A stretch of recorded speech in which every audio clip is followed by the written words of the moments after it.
नमस्कार सहकारी मित्रो, आज मी तुमच्यासमोर मानवी जीवनाशी संबंधित एक अत्यंत संवेदनशील विषय मांडणार आहे।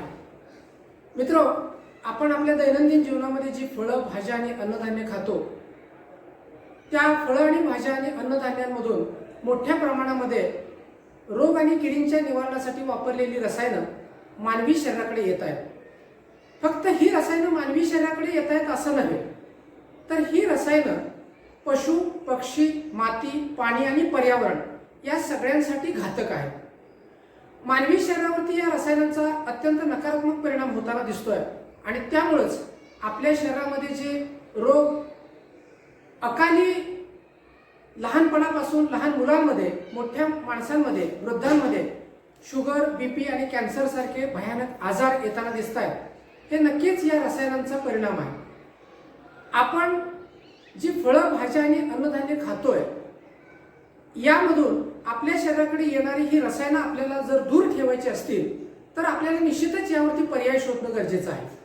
आणि म्हणूनच मी आपल्यासमोर संजीवन कृषी चिकित्सा प्रणाली ही एक नवीन तयार केलेली प्रणाली आपल्यासमोर मांडणार आहे। या प्रणालीमध्ये सेंद्रिय रसायन आणि उपयुक्त जीवाणूंचं एकत्रित मिश्रण तयार करून जैव संजीवनी तयार केलेली आहे। आणि ही जैव संजीवनी जेव्हा आपण पिकांवरती वापरतो तेव्हा आपल्याला रस शोषक किडी, जीवाणू, बुरशी आणि विषाणू यांचा पूर्ण नायनाट होताना दिसतो। एरवी आपण यांना, रोग आणि किडींना मारण्यासाठी रसायनांचा वापर करतो, कीटकनाशक आणि बुरशीनाशकांचा वापर करतो, याचा मानवी शरीरावरती परिणाम होतोच होतो। परंतु जेव्हा आपण ही पिकांवरती मारतो त्यावेळेस पीक ताणामध्ये जातं आणि पिकांच्या वाढीवरती त्याचा परिणाम होतो आणि फळं, भाज्या आणि अन्नधान्यांच्या उत्पादनावरती सुद्धा याचा परिणाम होतो। जेव्हा आपण ही जैव संजीवनी पिकांवरती मारतो तेव्हा आपण रस शोषक किडी, जीवाणू, बुरशी, विषाणू यांचा नायनाट करतो। आता तुम्हाला असा प्रश्न पडला असेल की कोणतेही विष नसताना, रसायन नसताना आपण त्यांना कसं काय मारू शकतो? तर याच्यामध्ये आपण जो औषधी सिनर्जिकल इफेक्ट तयार केलेला आहे, त्यामुळं या सूक्ष्म जीवांच्या किंवा रोग आणि किडींना कारणीभूत असणाऱ्या जीवांच्या शरीरातलं पाणी काढून घेतलं जातं आणि डिहायड्रेशन करून त्यांना मारलं जातं। याशिवाय दुसरा एक परिणाम आपल्याला त्या ठिकाणी दिसतो की जी रोग आणि किडी मारण्यासाठी आपण रसायनं मारतो, पीक ताणामध्ये जातं, त्याऐवजी ज्यावेळेस आपण जैव संजीवनी मारतो त्यावेळेस पीक ताणामध्ये न जाता त्याच्यावरती सिनर्जिकल इफेक्ट दिसून येतो आणि पीक हिरवगार, टवटवीत वाढतं आणि कोणताही नकारात्मक परिणाम पिकांवरती होत नाही। आणि म्हणूनच मित्रो, ही जी जैव संजीवनी आहे ही निश्चितच पिकांना वरदान ठरणार आहे। जेव्हा आपण सेंद्रिय रसायन आणि उपयुक्त सूक्ष्मजीव यांची संजीवनी एकत्र साठवून ठेवतो त्यावेळेस ती गॅस तयार करते आणि हे तयार होणारे गॅसेस वारंवार त्या साठवलेल्या बाटलीतून बाहेर काढणं हे आवश्यक असतं।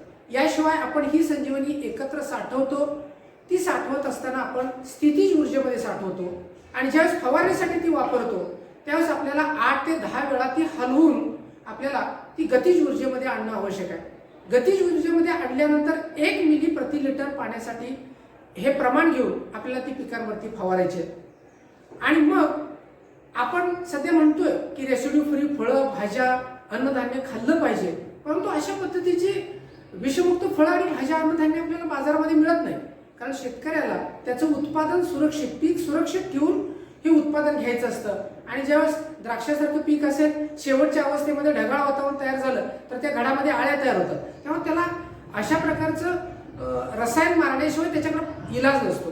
परंतु ही जैव संजीवनी अशा वेळेस जर वापरली तर कोणतंही विष त्या फळामध्ये, इतर भाज्यांमध्ये, अन्नधान्यांमध्ये येणार नाही आणि मानवी जीवनाला आणि पर्यावरणाला हे एक वरदान ठरू शकेल।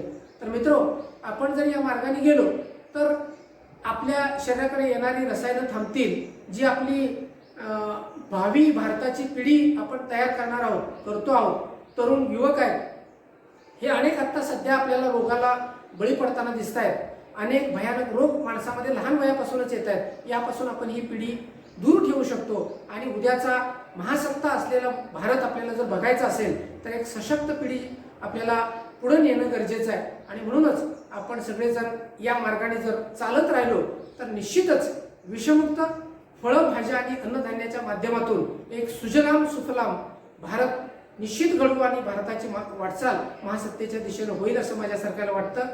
धन्यवाद.